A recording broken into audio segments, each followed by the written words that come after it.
نحمده ونصلي على رسوله الكريم أما بعد فأعوذ بالله من الشيطان الرجيم بسم الله الرحمن الرحيم يا أيها الذين آمنوا إن جاءكم فاسق بنبأ فتبينوا أن تصيبوا قوما بجهالة فتصبحوا على ما فعلتم نادمين صدق الله العظيم۔ اللہ رب العزت نے ہمیں معاشرے میں رہتے ہوئے جن باتوں کو بطور ذمہ داری کے ہمارے لیے مقرر کیا ہے، ان ذمہ داریوں کا تذکرہ کرتے ہوئے آج کی نشست میں ایک اہم ذمہ داری ہے، ہر فرد کی ذمہ داری ہے، چاہے وہ فرد گھر کے افراد ہوں، کاروبار کے افراد ہوں، دوست احباب ہوں، رشتہ دار ہوں، ان سب کی ذمہ داری ہے کہ وہ آپس میں اعتماد کو قائم رکھیں، ایک دوسرے کا اعتماد حاصل کرنے کی کوشش کریں، بد اعتمادی کی فضا پیدا نہ ہونے دیں۔ یہ وہ زہر ہے بد اعتمادی کا کہ اگر میاں بیوی کے درمیان پیدا ہو جائے تو اس گھر کے اندر کبھی سکون نہیں رہ سکتا۔ اگر باپ بیٹے کے اندر بد اعتمادی آ جائے تو باپ بیٹے کے اندر تعلقات کبھی ٹھیک نہیں رہ سکتے۔ اگر دو بھائیوں کے درمیان اعتماد ختم ہو جائے تو وہ دو بھائی ایک دوسرے کے خون کے پیاسے ہو جاتے ہیں، اور اگر معاشرے کے لوگوں کا اعتماد اپنے دکاندار پر نہ رہے، پھل والے پر اعتماد نہ رہے، دودھ والے پر اعتماد نہ رہے، گوشت بیچنے والے پر اعتماد نہ رہے، آپ خود سوچیں کہ معاشرے کا انسان کتنی بے چینی میں وقت گزار رہا ہوتا ہے۔ سوال یہ ہے کہ ہمیں دین اسلام نے کیا سکھایا ہے کہ ہم کس طرح معاشرے میں ایک دوسرے پر اعتماد کو قائم رکھیں، اور کون سی چیزیں ہیں جو کہ انسان کے باہمی اعتماد کو ختم کرنے والی ہیں۔ آج کی نشست میں ان باتوں کا تذکرہ کرنا مقصود ہے۔ ہر بیوی کو ان باتوں سے بچنا ہوگا، ہر شوہر کو ان باتوں سے بچنا ہوگا جن سے اعتماد ختم ہوتا ہے، ہر باپ کو ان باتوں سے بچنا ہوگا، ہر بیٹے کو ان باتوں سے بچنا ہوگا، ہر بھائی کو اس باتوں سے بچنا ہوگا، ہر آفیسر کو اس بات سے بچنا ہوگا، ہر ماتحت کو اس بات سے بچنا ہوگا جس سے اعتماد ختم ہوتا ہے۔ اور جو ہی اعتماد بحال ہوتا ہے، اللہ رب العزت دلوں میں جوڑ پیدا فرماتا ہے، نفرتوں کا خاتمہ ہوتا ہے، زندگی میں سکون آتا ہے اگر اعتماد ہوتا ہے آپس میں۔ سورہ حجرات کی ایک آیت تلاوت کی جس میں اللہ رب العزت نے اصول سکھائے۔ یا ایھا الذین آمنوا ان جاءکم فاسق بنبأ فتبینوا ان تصیبوا قوما بجہالۃ فتصبحوا علی ما فعلتم نادمین۔ اے ایمان والو، ان جاءکم فاسق، اگر تمہارے پاس کوئی فاسق، کوئی گناہگار آئے کوئی خبر لے کر، فتبینوا، تو تم اس کی چھان بین کر لیا کرو، اس کی تحقیق کر لیا کرو، اس کی تفتیش کر لیا کرو۔ کوئی فاسق خبر لے کر آئے، یہ نہیں ہے کہ باپ خبر لے کر آئے تو اس کی بھی چھان بین کی جائے، بیٹا خبر لے کر آئے یا کوئی بڑا خاندان میں کوئی بات کہے، اسی طرح نبی صلی اللہ علیہ وسلم کوئی بات کہیں تو وہاں چھان بین نہیں کرنے. اللہ کوئی بات کہے، کوئی حکم دے تو اس میں چھان بین نہیں کرنے. یا ایھا الذین آمنوا ان جاءکم فاسق، اگر تمہارے پاس کوئی فاسق آئے، کوئی گناہگار آئے خبر لے کر، فتبینوا، تو تم اس کی چھان بین کر لیا کرو. کیوں؟ اللہ تعالیٰ نے بتایا ان تصیبوا قوما بجہالۃ، ایسا نہ ہو کہ تم ناواقفیت کی وجہ سے کسی قوم پر جا پڑو، اس کے خلاف ایکشن لے لو، اس کے خلاف آپ قدم اٹھا لو، اس کے خلاف آپ بات کر لو، فاصبحوا نادمین، اور پھر تم شرمندہ ہو جاؤ اور تم صبح اس حال میں کرو کہ تم شرمندگی میں ہو. اس سے اللہ رب العزت نے، جو خالق ہے انسانوں کا، اس نے انسان کو زبان بھی دی ہے، کان بھی دیے ہیں، دماغ بھی دیا ہے، اور اس انسان کو کہا ہے کہ اگر تمہارے کانوں تک کوئی بات پہنچے تو اس کی چھان بین کر لیا کرو. اللہ نے دماغ دیا ہے، آنکھیں دی ہے، زبان دی ہے، تحقیق کر لو اس بات کی. اتنے آپس کے تعلقات میں، میاں بیوی کے تعلقات میں، باپ بیٹے کے تعلقات میں، کاروباری دوستوں کے تعلقات میں کتنے مرحلے آتے ہیں کہ اگر وہ صرف تفتیش کر لے تو دودھ کا دودھ پانی کا پانی الگ ہو جائے، اور حق اور باطل واضح ہو جائے، اور فتنہ انسان اس میں مبتلا ہونے سے انسان بچ جائے، اس فتنے سے بچ جائے صرف چھان بین کرنے.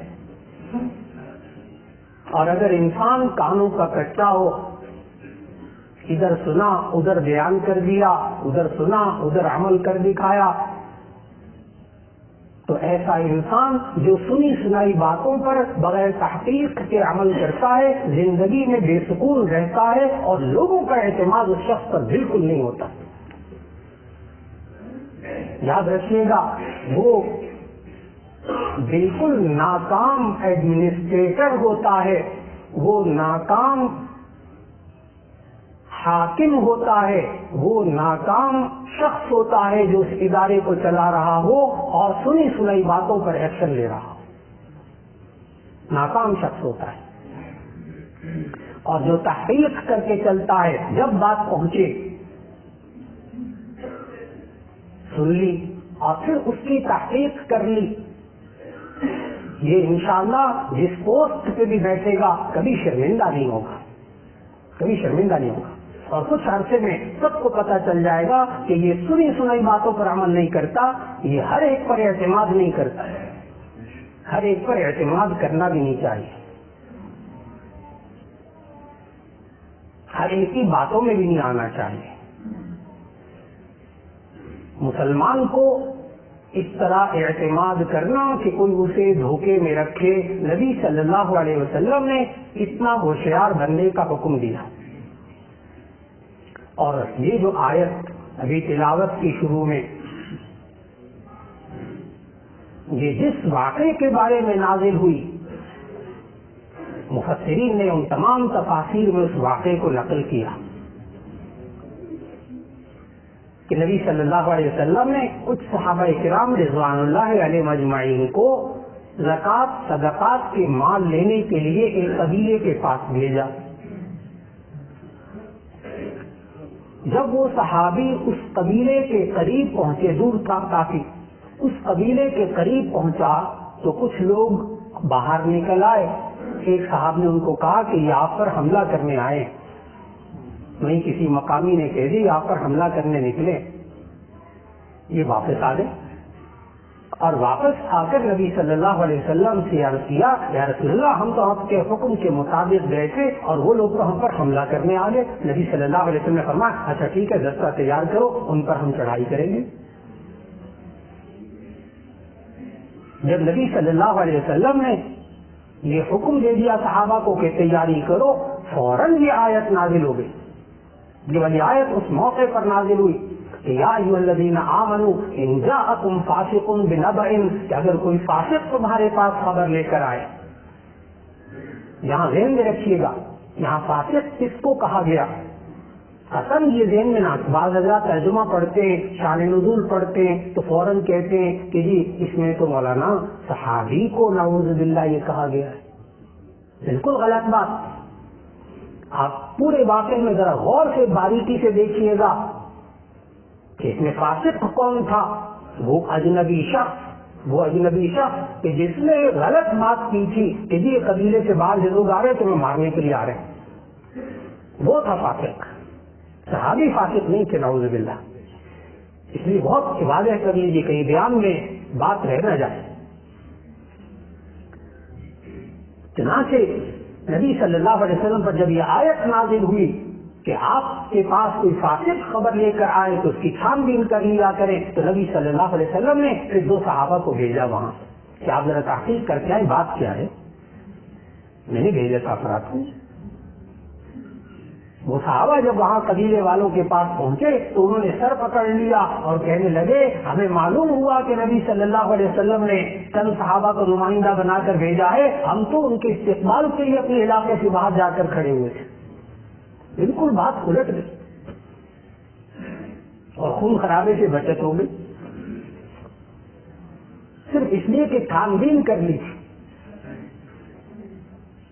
آج ساس بات سنتی ہے بیوی کی، آج ساس بات سنتی ہے بیٹے کی، کان کہیں سے بھرے جاتے ہیں اور وہ اس پر قدم اٹھا لیتی ہے، پورا گھر جل جاتا ہے، تباہ ہو جاتا ہے، صرف چھان بین نہیں کرتے۔ بس اوقات کہہ بھی دیتا ہے وہ بندہ، مجھ سے پوچھ ہی لیا ہوتا کہ اصل بات کیا ہے۔ قدم قدم پر انسان کو ہوشیار اتنا رہنا چاہیے کہ سنی سنائی باتوں پر اعتماد نہیں کرنا چاہیے۔ اور نبی صلی اللہ علیہ وسلم نے ایسے افراد کو جو معاشرے میں غلط بیانی کرتے ہیں، دھوکہ دیتے ہیں اور جھوٹ بول کر اعتماد کو ختم کرتے ہیں۔ اب آپ نے غور فرمایا کتنے اسباب اب سامنے آئے۔ جھوٹ بولنا، دھوکہ دینا، غلط بیانی کرنا، یہ وہ چیزیں ہیں جو معاشرے کے اندر سے اعتماد کو ختم کرتی۔ اور آج لوگ جھوٹ سے مزہ لیتے ہیں، غلط بیانی سے مزہ لیتے ہیں اور دوسرے پر تہمت لگائی جائے تو اس سے مزے لیتے۔ یہ جتنی چٹخارے دار خبریں ہوتی میڈیا کے اندر، ان سب کے اندر یہ بیماریاں ساری موجود۔ کاش کہ سورہ نور کی ایک آیت اگر اسلامی جمہوریہ پاکستان کے اندر نافذ ہو جائے، ایک آیت سورہ نور کی، تو پھر آپ کو یہ بد اعتمادی کی چیزیں معاشرے میں نظر نہیں آئیں گی۔ آیت پڑھتا ہوں، ترجمہ سنیے گا، صرف ایک آیت ترجمہ، صرف وہ ترجمے کے مطابق قانون نافذ ہو جائے۔ ایسے اسلامی قانون نفاذ نہیں ہوتا۔ اللہ تعالیٰ نے فرمایا والذین یرمون المحصنات ثم لم یأتوا بأربعة شهداء فاجلدوهم 80 جلدة ولا تقبلوا لهم شهادة أبدا۔ والذین یرمون المحصنات، وہ لوگ جو پاکیزہ پاک دامن عورتوں پر تہمت لگائیں، صرف 4 گواہ اس غلط بات پر نہ لے کر آئیں، 4 گواہ نہ لا سکیں، فجلدوہم 80 جلدہ، ان کے 80 کوڑے لگاؤ، ولا تقبلوا لهم شہادة ابدا، پھر کبھی ساری زندگی کسی عدالت میں اس کی گواہی قبول نہ ہو۔ کوئی ہلا کے تو دیکھے زبان کسی پاک دامن عورت کے خلاف۔ آج شوہر بولتا ہے بیوی کے خلاف، آپ بیوی تہمتیں لگاتی شوہر کے خلاف، آج ساس تہمتیں لگاتی ہے، آج معاشرے کے افراد پاکیزہ عورتوں پر تہمت لگاتے ہیں، میڈیا تہمتیں لگاتا ہے، چٹخارے دار خبریں لگاتا ہے، کوئی پوچھنے والا نہیں ہوتا، کسی کی عزت کو اچھال دیا جائے، پوچھنے والا کوئی نہیں ہوتا، جھوٹی خبر کو پھیلا دیا جائے تو پوچھنے والا نہیں ہوتا۔ میں نے عرض کیا اعتماد کیسے ختم ہوتا ہے؟ جھوٹ بولنے والی بیوی سے اعتماد ختم ہوتا ہے، جھوٹ بولنے والے شوہر پر سے اعتماد ختم ہوتا ہے، جھوٹ بولنے والی اولاد سے اعتماد ختم ہوتا ہے، جھوٹ بولنے والے دکاندار سے اعتماد ختم ہوتا ہے۔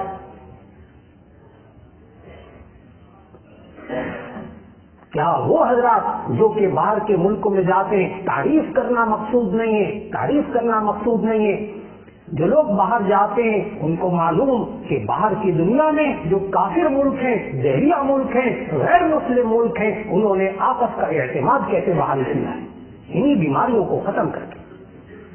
گندگیاں اور موجود ان کے اندر، غلاظتیں ان کے اندر موجود، اور اگر وہ غلاظتیں بھی ہوتی اور یہ ان کے اندر خوبیاں نہ ہوتی، اعتماد کی فضا نہ ہوتی، تو پورا ملک دنیا کے سامنے عبرت کے نشان بن جاتے وہ سارے ملک۔ یاد رکھ لیجیے گا، اگر گندگیاں بھی ہوتی تو حرام گوشت بھی ہوتا، حرام کاری بھی ہوتی، شراب بھی عام ہوتی، اور کوئی خوبی اس میں سے نہ ہوتی، اور بد اعتمادی بھی ہوتی، دنیا کے بدترین ملک شمار ہوتے۔ آج دنیا کے بہترین ملکوں کو کیوں شمار کیا جانے لگا ان کو؟ اس لیے کہ جو چیز دکھائیں گے وہی دیں گے۔ سوال ہی پیدا نہیں ہوتا کہ ناپ تول میں کمی ہو سکے۔ جو ڈیٹ لکھی ہے اس دودھ کے ختم ہونے کی، سوال ہی پیدا نہیں ہوتا کہ اس سے آگے پیچھے ہو سکے۔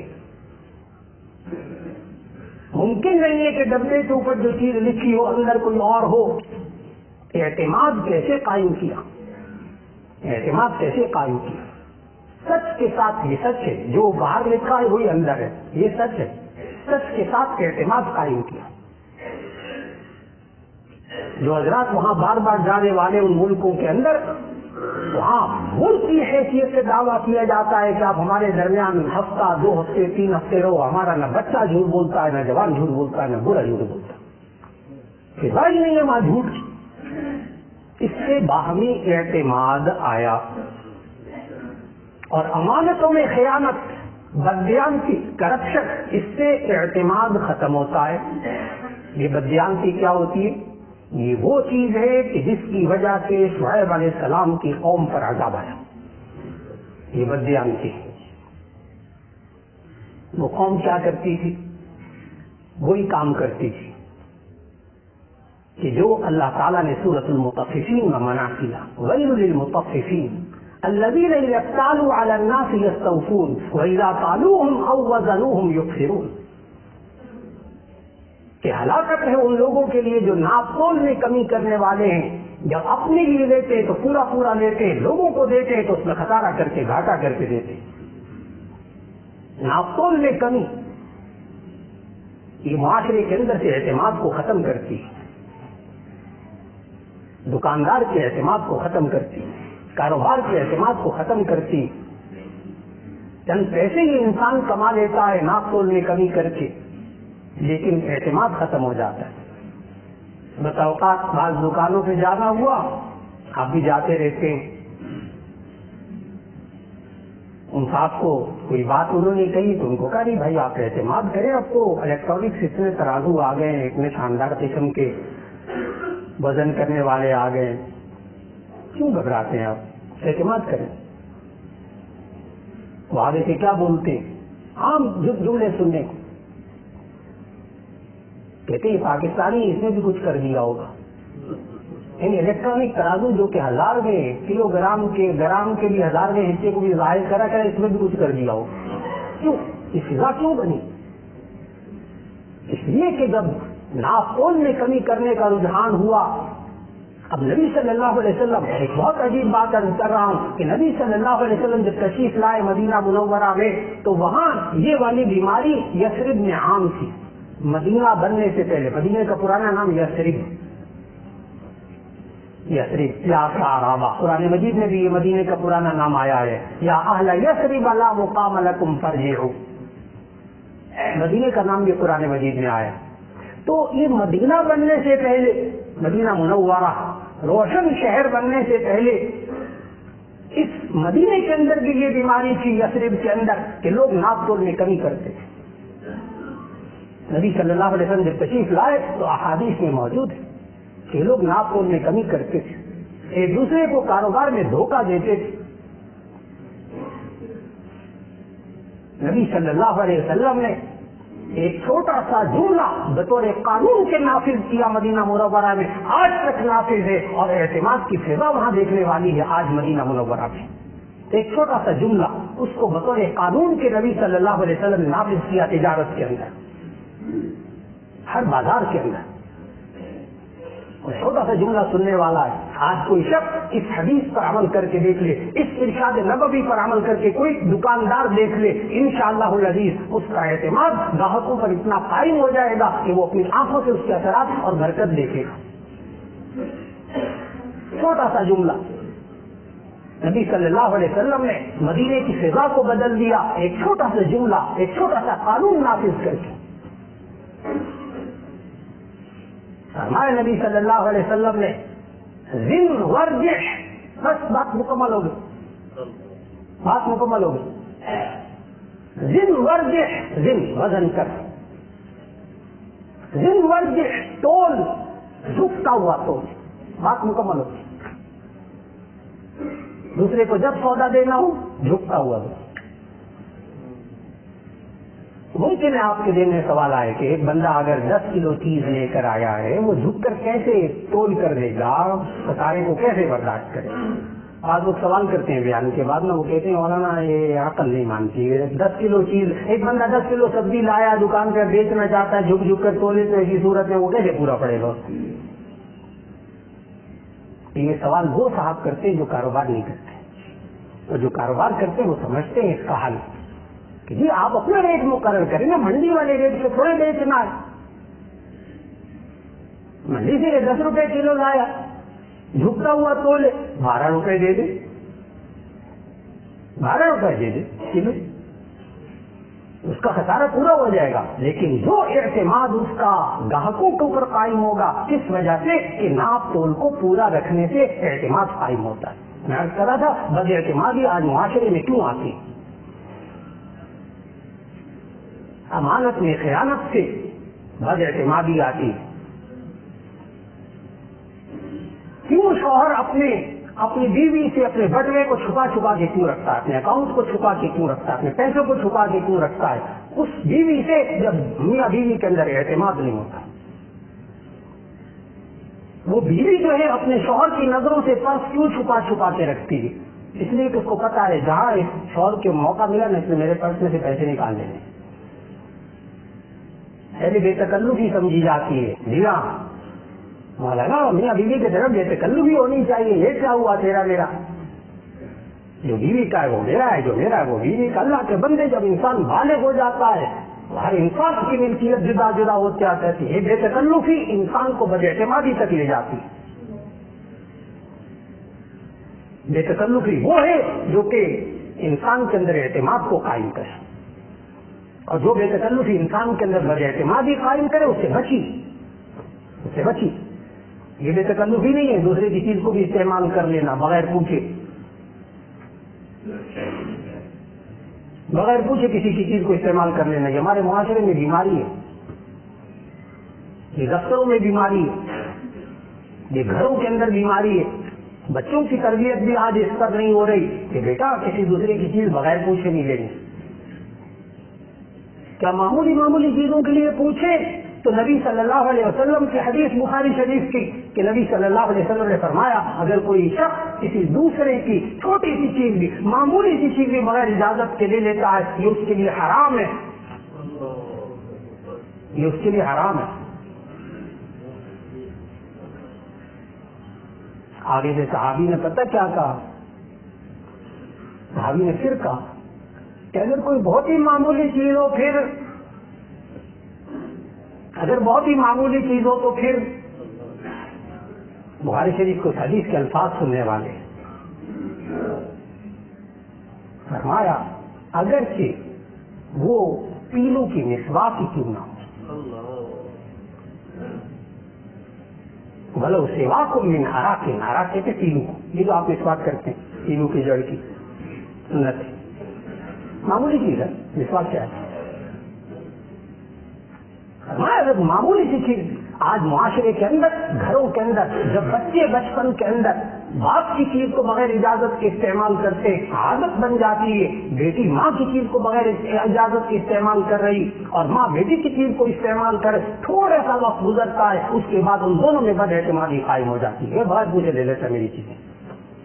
یہ میں جملے سنا رہا ہوں باپوں کے جو بیٹوں کے بارے میں کہتے ہیں, جو بد اعتمادی پر مبنی ہوتے ہیں. بغیر اجازت کے چیز لینے پر آپس میں گھروں کے اندر بد اعتمادی قائم ہوتی، اجازت لے کر.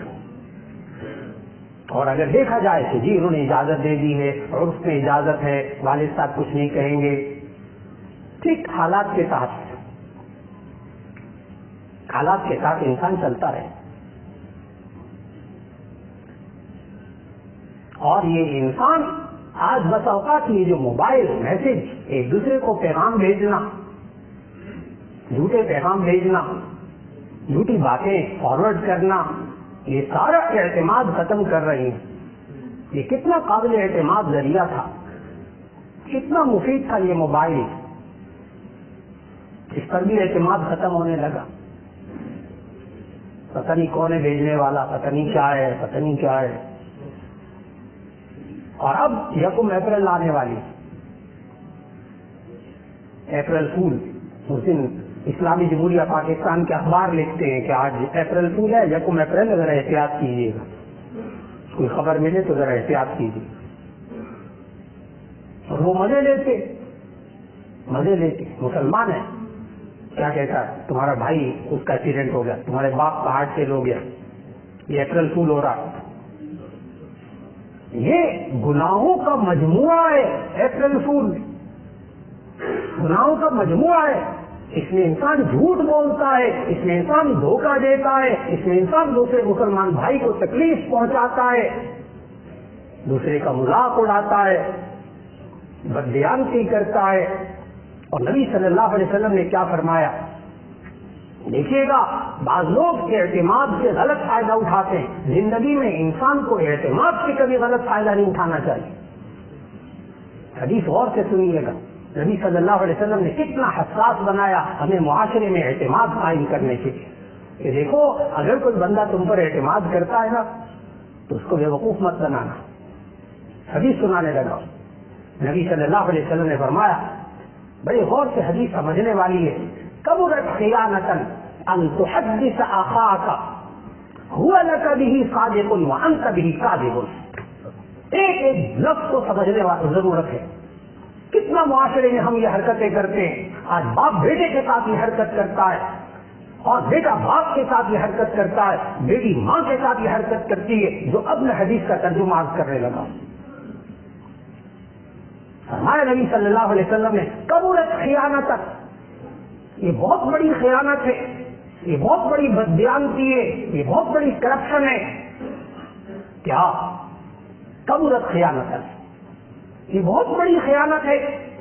ان تحدث اخاک حدیثا، کہ تم کوئی بات اپنے بھائی سے بیان کرو، تم کوئی بات اپنے بھائی سے بیان کرو. اور فرمائیے گا اگلی بات پر، تم اپنے بھائی سے کوئی بات بیان کرو، هو لك به صادق، وہ تمہیں سچا سمجھ رہا ہو، وانت به كاذب، اور تمہیں پتا ہو کہ تم اسے جھوٹ بول رہے ہو.